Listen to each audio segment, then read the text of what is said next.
यह गाथा है बुंदेलखंड की उस वीर भूमि की जहां धरती वीरों के खून से सींची जाती थी और जहां शूरवीर अपनी मातृभूमि के लिए प्राण न्यौछावर करने को सदा तैयार रहते थे। यह कहानी है उसी भूमि पर जन्मे दो महाबलियों की, जिनके नाम से दुश्मनों के दिल में खौफ पसर जाता था। वे थे आल्हा और उदल। इनकी वीरता का गान आज भी बुंदेलखंड की हवाओं में गूंजता है। यह वह काल था जब दिल्ली की गद्दी पर महाराज पृथ्वीराज चौहान का राज्य था। चारों ओर के कई छोटे बड़े राजाओं ने उनकी अधीनता स्वीकार कर ली थी, लेकिन कन्नौज के राजा जयचंद और कालिंजर के चंदेल नरेश राजा परमाल ने पृथ्वीराज चौहान के सामने अपना सिर नहीं झुकाया था। करीब 1140 ईस्वी के आसपास राजा परमाल का विवाह उरई के राजा वासुदेव की पुत्री मल्हना से हुआ। मल्हना की दो छोटी बहनें देवलदे और तिलका थीं, जिनका विवाह राजा परमाल के दो वीर भाई जैसे सेनापति दक्षराज और वत्सराज के साथ संपन्न हुआ। इस विवाह से रानी मल्हना इतनी प्रसन्न हुई कि उन्होंने देवलदे और दक्षराज के लिए दहपुरवा में और तिलका और वत्सराज के लिए सिरसा में शानदार महलों का निर्माण करवाया। इसी दौरान राजा परमाल ने महोबा को अपनी राजधानी घोषित किया और चंदेल राज्य को एक नई पहचान दी। उसी पुण्य भूमि पर लगभग एक ही समय में 5 वीर योद्धाओं ने जन्म लिया, जिन्हें महोबा के पंचवीर के नाम से जाना गया। इनमें महारानी मल्हना की कोख से जन्मे राजकुमार का नाम ब्रह्म कुमार रखा गया। वहीं राजपुरोहित के घर एक वीर बालक ढेबा का जन्म हुआ। ढेबा न केवल एक वीर योद्धा था, बल्कि ज्योतिष में भी निपुण था। बुंदेलखंड में आज भी ये गीत गाए जाते हैं। मीत विपत्तियां के ढेबा है, ऐसो मीत मिलन को नाही। इसका अर्थ है कि विपत्ति के सच्चे साथी ढेबा है और ढेबा जैसे मित्र आसानी से नहीं मिलते। ढेबा को विपत्ति का साथी कहा गया है, जिसने हर मुश्किल घड़ी में अपने मित्रों का साथ निभाया। वहीं सिरसा में तिलका ने मलखान नामक एक पुत्र को जन्म दिया। कहते हैं कि मलखान का शरीर वज्र के समान कठोर था और युद्ध भूमि में वह अपने स्थान पर अडिग रहकर शत्रुओं का सामना करता था। उनके लिए लोक गीतों में ऐसा कहा गया है, पांव पिछाड़ी दैन न जाने, जंघा टैक लड़े मलखान। इसका मतलब है कि मलखान युद्ध में कभी पीछे नहीं हटते थे और अपनी जांघों को टेक कर लड़ते थे। इधर दहपुरवा में देवलदे ने भी एक पुत्र को जन्म दिया, जिसका नाम आल्हा रखा गया। आल्हा के जन्म के बाद देवलदे एक बार फिर गर्भवती हुई, लेकिन उसी समय मांडवगढ़ के राजा बघेल ने महोबा पर आक्रमण कर दिया। इस आक्रमण के लिए कोई तैयार नहीं था। राजा बघेल ने चंदेल नरेश राजा परमाल के साढ़ू भाई दक्षराज और वत्सराज को बंदी बनाकर मांडवगढ़ ले गया। उसकी क्रूरता यहीं खत्म नहीं हुई। उसने उन दोनों भाइयों का वध कर उनके सिरों को बरगद के पेड़ पर लटका दिया। आज भी लोक गाथाओं में इसे गाया जाता है। टंगी खपड़ियां है बरगद पर, बरखा सहे शीत और घाम, और आधी रतियां की बेला में पुकार लेती है आल्हा को नाम। राजा परमाल के साढ़ू की मृत्यु के कुछ ही महीनों बाद उदल का जन्म हुआ। आज भी लोग अपने लोक गीतों में कहते हैं, जा दिन जन्म भवा उदल के, धरती ढंसी 2.5 हाथ। मतलब जिस दिन उदल ने जन्म लिया, धरती उनकी ताकत से 2.5 हाथ ढंस गई। लेकिन उनकी माता देवलदे इस प्रसव के बाद बहुत व्यथित और दुखी थीं। वह अपने पति की मृत्यु का कारण उदल को मान रही थी, क्योंकि उनके पति की मृत्यु उदल के पेट में आने के 3 महीने बाद ही हो गई थी। देवलदे ने उदल को अपनी गोद में लेने से मना कर दिया। उन्होंने कहा, यह मेरे कुल का नाशक है। यह सुनकर मल्हना ने देवलदे को समझाने की कोशिश की और बोली, एक माँ होकर तुम अपने बेटे को ऐसे कैसे कह सकती हो? इस बालक का इसमें क्या दोष है कि उसके जन्म के पहले ही उसके पिता का अंत हो गया? नियति ने इसे कठिन राहों के लिए चुना है, लेकिन यह बालक हमारे कुल की शान को बढ़ाएगा और अपने पिता की मृत्यु का प्रतिशोध अवश्य लेगा। फिर भी देवलदे ने उदल को स्वीकार नहीं किया, जिसके बाद मल्हना ने उदल को अपनी गोद में लिया और कहा, आज से मैं इसकी माँ हूँ। कहते हैं धर्म की माता है मल्हने, जो उदल को लियो बचाए। कुछ समय बाद राजा परमाल ने महोबा के 5 वीर आल्हा, उदल, मलखान, ब्रह्म और ढेबा को एक साथ शिक्षा दी और उन्हें शस्त्र और रण कौशल सिखाया। ये सभी अपनी किशोरावस्था में पहुंचते ही पूरे राज्य में अपनी बहादुरी के लिए प्रसिद्ध हो गए। इन 5 में से उदल के शौर्य से राजा परमाल बहुत प्रभावित हुए। एक दिन राज दरबार में उदल की बहादुरी की चर्चा हो रही थी कि तभी आल्हा और उदल के मामा माहिल, ये नाम याद रखिएगा, ये शकुनी मामा से भी एक लेवल ऊपर के मामा हैं, दरबार में पहुंचे। माहिल ने उदल की वीरता का मजाक उड़ाते हुए कहा, क्षमा करें महाराज, उदल तो एक साधारण सिपाही है। अगर उसमें इतनी वीरता होती तो मांडवगढ़ में उसके पिता का सिर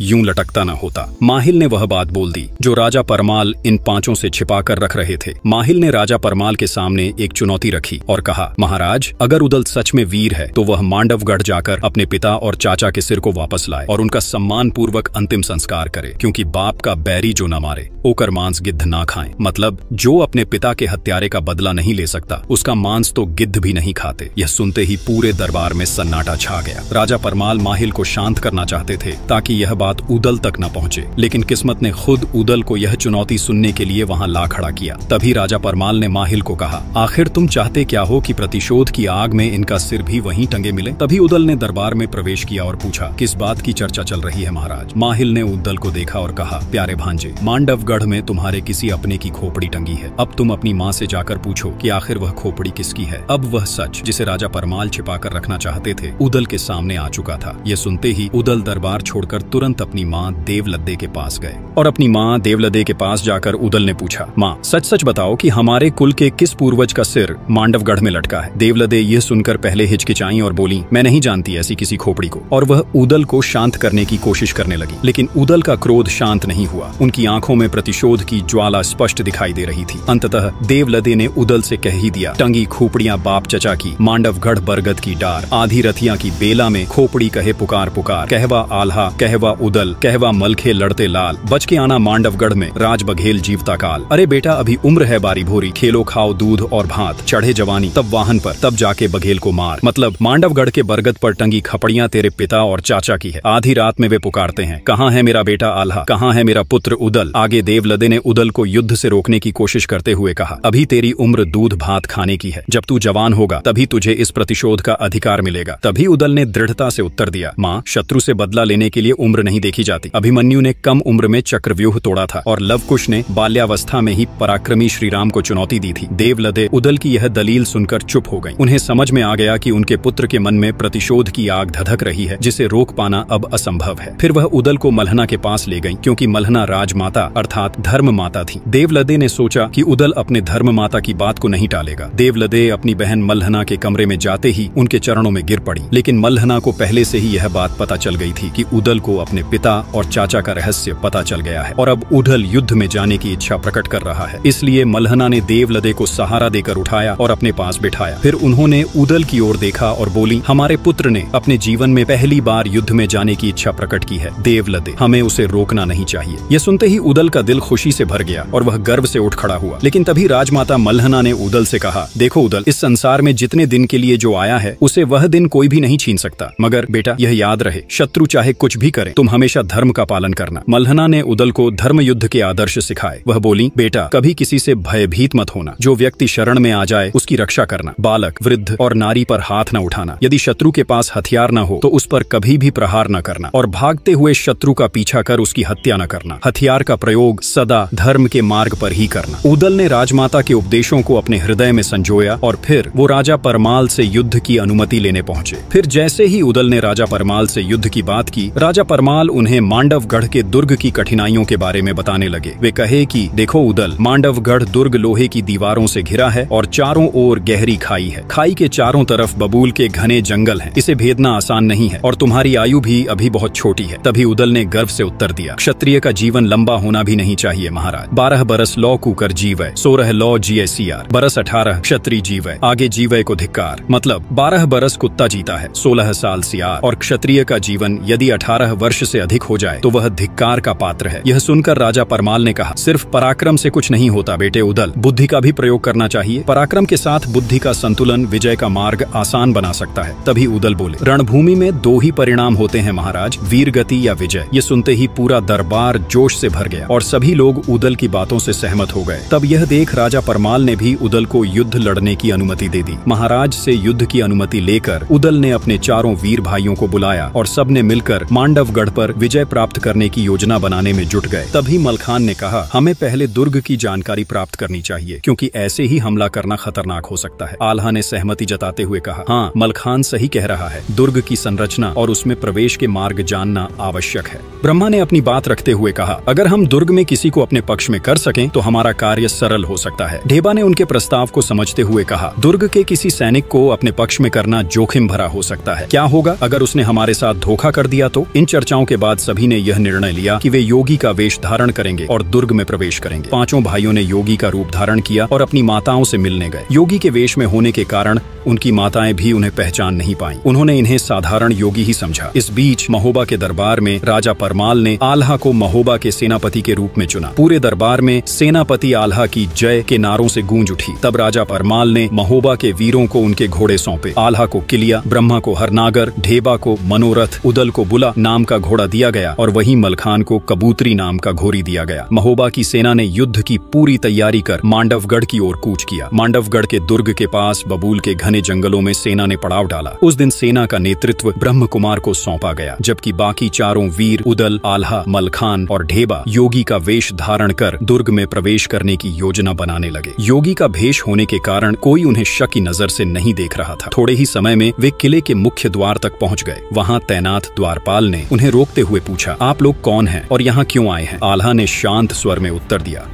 हम हिमालय से सन्यासी हैं और दक्षिण के हिंद महासागर तक की यात्रा कर रहे हैं। राह में आपका नगर आ गया तो हमने सोचा कि इस पवित्र स्थान में रुककर थोड़ा विश्राम कर लें। द्वारपाल ने संदेह भरी नजरों से चारों की ओर देखा और पूछा, यहाँ कितने दिनों तक रुकने का इरादा है? तभी मलखान मुस्कुराए और बोले, यदि सन्यासी को यह पता होता कि वह कितने दिन रुकेगा तो फिर वह सन्यासी कैसे होता? हमारा मन होगा तो महीनों ठहरेंगे, नहीं तो क्षण भर में आगे बढ़ जाएंगे। द्वारपाल ने उनकी बात पर विश्वास करते हुए उन्हें नगर में प्रवेश करने दिया। किले के अंदर प्रवेश करते ही उदल की दृष्टि वट वृक्ष पर पड़ी, जहां 2 कटे हुए सिर टंगे हुए थे। वे दक्षराज और वत्सराज के सिर थे। यह दृश्य देख उदल का मन व्याकुल हो उठा। द्वारपाल उसकी व्याकुलता को पहचानते हुए बोला, अरे छोटे बाबा जी, इन खोपड़ियों को देखकर विचलित मत होइए। हमारे नगर में और भी सुंदर दृश्य हैं, आप उनका आनंद लीजिए। आल्हा ने स्थिति को संभालते हुए कहा, स्वामी उदल, एक सन्यासी को इस प्रकार की घटनाओं से विचलित नहीं होना चाहिए। मृत्यु तो जीवन का अंतिम सत्य है। उन्होंने उदल को शांत किया और कहा, धैर्य रखो भाई, समय आने पर हर प्रश्न का उत्तर मिलेगा। तब उदल ने स्वयं को संभाला और फिर चारों आगे बढ़ गए। चारों वीर फिर अपनी योजना के अनुसार किले के भीतर बढ़े। किले में प्रवेश करने के बाद वे सभी योगी के वेश में रानी कुशला के कक्ष में पहुंचे। रानी कुशला ने उनका आदर सत्कार किया और उनसे भजन प्रस्तुत करने का अनुरोध किया। आल्हा ने अपनी ढलियां उठाई, मलखान ने मृदंग, ढेबा ने बांसुरी और उदल ने अपने मधुर स्वर में गायन आरंभ किया। उनके दिव्य संगीत से समा बंध गया। रानी कुशला उनके भजन में इतनी खो गईं कि जैसे समय थम सा गया हो। उनकी आंखों में योगियों के प्रति आदर झलकने लगा। भजन समाप्त होते ही रानी कुशला ने उन्हें मोतियों से भरी एक थाली भेंट में दी। आल्हा ने थाली में पड़े मोतियों को उत्सुकता से देखते हुए कहा, माता, ये किस वृक्ष के पुष्प हैं? कितने अद्भुत हैं। रानी कुशला मुस्कुराई और बोली, स्वामी जी, यह मोती हैं जो सागर में पाए जाते हैं। ये अनमोल हैं, ये हमारे राजमहल की शोभा बढ़ाते हैं। तब आल्हा ने विनम्रता से उत्तर दिया, माता, हम सन्यासियों का जीवन साधना और भजन का है। मोतियों से हमारा क्या प्रयोजन? इन्हें आप ही रख लें। हमारा धन तो बस भगवान का नाम और लोगों का प्रेम है। रानी कुशला योगियों की इस सरलता और त्याग से अत्यधिक प्रभावित हुई। उनकी आंखों में आदर और श्रद्धा झलकने लगी। वह बोली, हमारे राजमहल में कई संत महात्मा आते हैं, किंतु आप लोगों से मिलकर ऐसा लगा जैसे सच्चे योगियों का दर्शन हो गया है। बताइए और क्या सेवा कर सकती हूँ? आल्हा ने विनम्रता से निवेदन किया, माता, आपका आतिथ्य और सम्मान अपार है। यदि आप अनुमति दें तो हम दुर्ग की परिक्रमा करना चाहेंगे। यहाँ का इतिहास और भव्यता हमारी साधना को और प्रेरणा देगा। रानी कुशला ने तुरंत अपनी पुत्री विजयसेना को बुलाया और आदेश दिया, पुत्री, इन महान संतों को पूरे दुर्ग का भ्रमण कराओ और इन्हें यहाँ की हर विशेषता दिखाओ। इस प्रकार वीरों ने मांडवगढ़ दुर्ग में प्रवेश करने की पहली जीत प्राप्त की। रानी कुशला का आदेश मानते हुए विजयसेना योगियों को दुर्ग दिखाने निकल पड़ी। विजयसेना बड़ी सावधानी से उन्हें दुर्ग का प्रत्येक कोना दिखा रही थी, लेकिन जैसे ही वे दुर्ग की गुप्त सुरंग के पास पहुंची, राजकुमारी के मन में द्वंद्व उत्पन्न हो गया। वह सोचने लगी, क्या इन योगियों को सुरंग दिखाना ठीक होगा? एक तरफ उनकी माँ का आदेश था कि दुर्ग की पूरी परिक्रमा कराई जाए, तो दूसरी तरफ राज्य की सुरक्षा का प्रश्न था। वह उदल के नजदीक ही चल रही थी। जैसे ही वह यह सोच रही थी कि क्या करें, तभी पास चलते हुए उदल ने राजकुमारी के चेहरे के भाव पढ़ लिए। वह समझ गए कि राजकुमारी कुछ छिपा रही है। तभी उदल ने दृढ़ स्वर में कहा, अलख निरंजन, हमें झात हो रहा है कि आप हमसे कुछ छिपा रही हैं। राजकुमारी, आपकी माता का आदेश है कि आप हमें पूरा दुर्ग का भ्रमण करवाएं। यदि आप हमें पूरा दुर्ग नहीं दिखाएंगी तो यह आपके राज परिवार के लिए उचित नहीं होगा। हम सन्यासी हैं, हम श्राप दे देंगे। तब राजकुमारी विजयसेना क्रोध में बोली, तुम सन्यासी नहीं, तुम सब पाखंडी हो, भोगी हो। तुम सिर्फ राजमाता को ही अपने इस योगी भेष से बेवकूफ बना सकते हो, मुझे नहीं। मैं जानती हूँ तुम कौन हो, तुम महोबा के वीर उदल हो। राजकुमारी की यह बात सुनकर सभी हैरान रह गए, मानो उनके पैरों तले से जमीन खिसक गई। तभी उदल ने भी चकित होकर पूछा, राजकुमारी, आपने मुझे कैसे पहचाना? तब राजकुमारी विजयसेना ने कहा, याद करो, जब तुम सिरोंज के महाराज की बेटी के विवाह के समय बारातियों में शामिल थे, तुम्हारी वीरता की कहानियां उस समय प्रसिद्ध हो चुकी थी। तुम केसरिया वस्त्र धारण किए हुए बेदला घोड़े पर सवार होकर आगे बढ़ रहे थे। तभी मेरी सहेलियों ने मुझे बताया था कि तुम महोबा के वीर उदल हो। फिर विजयसेना ने गंभीर स्वर में कहा, लेकिन मुझे यह समझ नहीं आता कि इतने बड़े महान योद्धा को कायरता का यह नाटक क्यों करना पड़ रहा है। ये कहते ही विजयसेना ने अपनी प्रचंड तलवार निकाल ली। तभी उदल ने शांत स्वर में कहा, राजकुमारी, यह कायरता नहीं है। आपके पिता ने छल से हमारे पिता और चाचा की हत्या की और उनकी खोपड़ियां इस दुर्ग के वट वृक्ष में टांग दी। जब तक हम उनका प्रतिशोध नहीं लेंगे, न हमारी आत्मा को शांति मिलेगी, न उनकी आत्मा को। आप चाहें तो यह बात अपने पिता को जाकर बता सकती हैं। हम भागने वाले नहीं हैं, लेकिन प्रतिशोध जरूर लेंगे। तब राजकुमारी विजयसेना ने दृढ़ता से उत्तर दिया, यह सही है कि मेरे मेरे पिता ने अधर्म किया, परंतु मैं इसे स्वीकार नहीं कर सकती कि तुम छल का सहारा लो। ये कहते हुए राजकुमारी ने उदल के सामने तलवार खींच दी। वह पूरी ताकत से उदल पर वार कर रही थी, लेकिन उदल सिर्फ बचाव कर रहे थे, क्योंकि राजमाता मल्हना ने उन्हें आदेश दिया था कि स्त्री पर कभी शस्त्र नहीं उठाना। उदल केवल अपनी तलवार से वार रोक रहे थे, लेकिन राजकुमारी पूरी ताकत से प्रहार कर रही थी। यह देख आल्हा, मलखान और ढेबा सभी बेबाक रह गए। थोड़ी देर बाद राजकुमारी थककर बेहोश हो गई। तब सभी ने राजकुमारी के मुंह पर पानी के छींटे मारे। जब वह होश में आई तो उसका अभिमान समाप्त हो चुका था। उसने कहा, उदल, तुम्हारे बारे में जो सुना था, तुम उससे कहीं अधिक वीर और धर्मप्रिय हो। तुम्हारी वीरता को प्रणाम। मैं स्वीकार करती हूँ कि मेरे पिता ने तुम्हारे पिता के साथ अधर्म किया था, इसलिए मैं भी अब इस युद्ध में तुम्हारा साथ दूंगी। फिर उसने आगे कहा, यह जो दीवार है, इसके पीछे एक गुप्त सुरंग है। यह सुरंग यहाँ से निकलकर बबुरी वन में जाती है। यह दुर्ग इतना सुरक्षित है कि किसी और मार्ग से यहाँ प्रवेश करना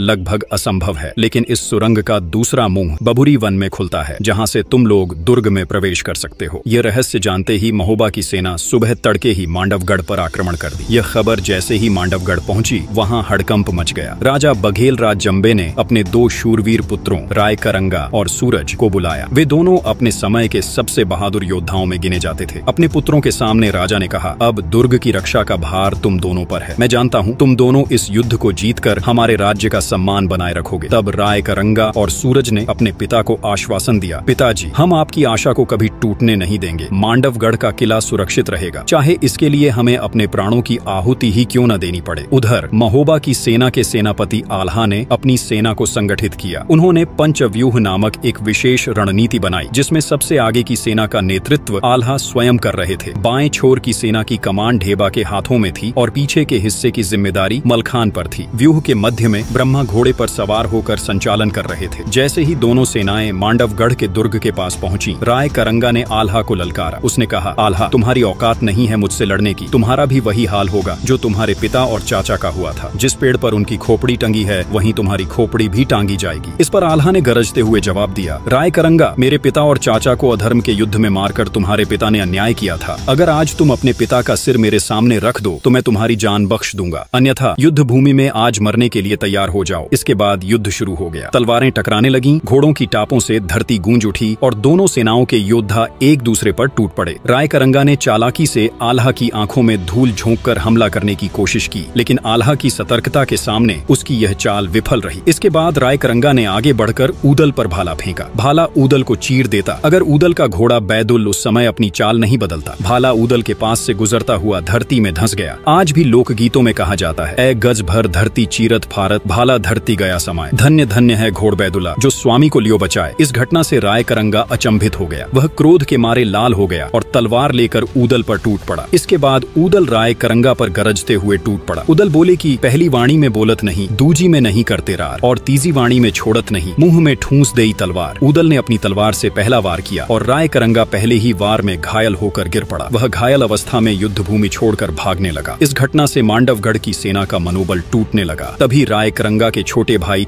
सूरज ने सेना की बागडोर संभाली और आल्हा को ललकारते हुए कहा, आल्हा, इतने सैनिकों की जान गंवाने से क्या फायदा, आओ हम दोनों द्वंद्व युद्ध करें। इस युद्ध का फैसला हमारी ही लड़ाई से हो जाएगा। तभी आल्हा ने जवाब दिया, अगर मैं तुमसे लड़ूंगा तो दुनिया कहेगी कि आल्हा ने एक बच्चे को हराया। तुम्हारे लिए तो मेरा भाई ऊदल ही काफी है। आल्हा के आदेश पर ऊदल सूरज से द्वंद्व युद्ध के लिए तैयार हो गया। दोनों ने तलवारें निकाल ली और एक दूसरे पर जोरदार वार करने लगे। उनकी लड़ाई इतनी तीव्र थी कि तलवारों की टकराहट से आग की चिंगारियां निकल रही थीं। दोनों वीर अपनी पूरी शक्ति और कौशल के साथ युद्ध कर रहे थे। यह घमासान लड़ाई शाम तक चलती रही। सूरज ढलने के बाद आल्हा ने युद्ध रोकने का आदेश दिया। उन्होंने कहा, युद्ध में वीरता महत्वपूर्ण है, लेकिन सूरज ढलने के बाद योद्धाओं का युद्ध धर्म के विरुद्ध है। तब दोनों सेनाएं अपने अपने शिविरों में लौट गईं। आज का युद्ध बिना किसी निर्णायक नतीजे के समाप्त हो गया। फिर अगले दिन सूरज की पहली किरण जैसे ही क्षितिज पर फैली, युद्ध का बिगुल फिर से बज उठा। मांडवगढ़ की विशाल सेना अपने सेनापति राय करंगा के नेतृत्व में पूरी तरह तैयार थी। राय करंगा अब पूरी तरह स्वस्थ हो चुका था और उसने सेना की बागडोर फिर से अपने हाथ में ले ली थी। दूसरी ओर महोबा के रणबांकुरे आल्हा, उदल, मलखान, ढेबा और ब्रह्मा पूरी वीरता के साथ अपने मोर्चे पर डटे थे। युद्ध आरंभ होते ही तलवारें म्यान से निकल पड़ी और दोनों सेनाओं ने गर्जना करते हुए एक दूसरे पर धावा बोल दिया। हर तरफ खून की धाराएं बहने लगी और भूमि रक्त से लाल हो गई। आज भी लोक गीतों में यह प्रसिद्ध है, भुजा बहादुर फड़कन लागे, नाचन लगे मुच्छ के बाल, कट कट मुंड गिरे खेतन में, उठ उठ रुंड करे तकरार। वीरता और बलिदान का नृत्य युद्ध भूमि पर अपने चरम पर था। योद्धाओं की भुजाएं तलवारें चलाते हुए थकने का नाम नहीं ले रही थी। दोनों सेनाओं के बीच लड़ाई जारी थी, लेकिन जीत किसी की ओर झुकती नहीं दिख रही थी। तब आल्हा ने उद्दल को रायकरंगा के सामने जाकर लड़ने का आदेश दिया। उद्दल ने जैसे ही रणभूमि में कदम बढ़ाया, रायकरंगा यह देख चकित रह गया, क्योंकि पिछले दिन वह उद्दल के एक ही वार से घायल होकर युद्ध मैदान छोड़कर भाग गया था। आज उसने अपनी तलवार खींचते हुए गरज कर कहा, आजा उद्दल, आज तेरा अंत निश्चित है। रायकरंगा अपनी तलवार के प्रहारों से उद्दल पर लगातार हमला करता रहा, लेकिन उद्दल उसकी हर चालाकी को समझ चुका था। वह रायकरंगा को किसी भी हाल में थका देना चाहता था। उद्दल उसकी हर चाल को बड़ी चतुराई से विफल करते हुए खुद को बचाता रहा। जैसे ही रायकरंगा धीमा पड़ने लगा, उद्दल ने अपनी तलवार से एक जोरदार वार किया और रायकरंगा का सिर उसके धड़ से अलग कर दिया। रायकरंगा की मृत्यु ने मांडवगढ़ की सेना का मनोबल तोड़ दिया। वे रणभूमि छोड़कर भागने लगे। सूरज ढलने को था, लेकिन उस दिन का निर्णायक पल शाम से पहले ही बीत चुका था। महोबा की सेना ने उस रात अपने विजय का जय घोष किया, लेकिन आल्हा और उद्दल से ईर्ष्या करने वाला उनका मामा माहिल युद्ध की झूठी खबरों के साथ राजा परमाल के दरबार में पहुंच गया। वहां उसने झूठी अफवाह फैला दी कि आल्हा और उद्दल युद्ध में मारे जा चुके हैं, उनके सिरों को काटकर फेंक दिए गया है। यह सुनते ही देवलदे और मल्हना शोक में डूब गई। पूरा महल शोकाकुल हो गया। तभी एक दूत महल में प्रवेश कर रायकरंगा का कटा हुआ सिर थाली में रखकर राजा परमाल के सामने प्रस्तुत किया। यह देखते ही माहिल का झूठ पकड़ा गया। तब माहिल डर कर महल से भाग गया। उसका षड्यंत्र एक बार फिर सफल नहीं हो पाया। इधर अगले ही दिन महोबा की सेना ने मांडवगढ़ के किले पर फिर से हमला कर दिया। उस दिन राजा जंबे ने अपने सेनापति सूरज को युद्ध में भेजा, लेकिन सूरज युद्ध की पहली घड़ी में ही मलखान के हाथों मारा गया। अब महोबा की सेना को रोकने वाला कोई नहीं था। तब महोबा की सेना ने किले को चारों तरफ से घेर लिया। यह खबर मिलते ही राजा जंबे भयभीत हो उठा। उसने सहजो जोगिन को बुलाया। सहजो जोगिन, जो काली शक्तियों की उपासक और तंत्र मंत्र की ज्ञानी थी, राजा जंबे के सामने उपस्थित हुई। राजा ने कहा, जोगिन, कुछ ऐसा करो कि यह युद्ध बिना मैं लड़े ही जीत जाऊं। सहजो ने राजा जंबे को आश्वासन दिया और बोली, महाराज, मेरी सिद्धियों के सामने कोई वीर टिक नहीं सकता, और यह तो केवल छोटे बालक हैं। ऐसा कहा जाता है कि सहजो ने अपनी तंत्र शक्तियों से उद्दल को भेड़ में बदल दिया और उसे गुरु झिलमिल की मढ़ी में बांध दिया। उद्दल के गायब होने पर आल्हा चिंतित हो गए। उन्होंने उसकी खोज में अपने लोगों को भेजा, लेकिन कोई भी उद्दल का पता नहीं लगा सका। तभी बाबा गोरखनाथ ने अपनी दिव्य दृष्टि से आल्हा को पूरी घटना के बारे में बताया। गुरु गोरखनाथ के कहने पर आल्हा ने मलखान और ब्रह्मा को गुरु झिलमिल की कुटिया में भेजा। दोनों ने वहां योगियों का भेष धारण किया और भजन गाना शुरू कर दिया। उनके मधुर स्वरों से प्रसन्न होकर गुरु झिलमिल ने कहा, वरदान मांगो वत्स। तभी ब्रह्मा ने निवेदन किया, गुरुदेव, सहजो जोगिन ने हमारे भाई उद्दल को भेड़ बना दिया है और उसे आपकी मढ़ी में बांध दिया है। कृपया उसे उसकी असली अवस्था में लौटा दें। गुरु झिलमिल ने हंसते हुए कहा, बस इतनी सी बात। फिर उन्होंने अपनी सिद्धियों का प्रयोग किया और उद्दल को फिर से मनुष्य बना दिया। अब उद्दल के लौटते ही महोबा की सेना ने मांडवगढ़ के किले पर जोरदार हमला कर दिया। किले का मुख्य द्वार तोड़ दिया गया। महोबा के रणबांकुरों ने दुर्ग के हर कोने में दुश्मन सेना का सफाया कर दिया, लेकिन जब वे महल के अंदर पहुंचे तो राजा जंबे कहीं दिखाई नहीं दिए।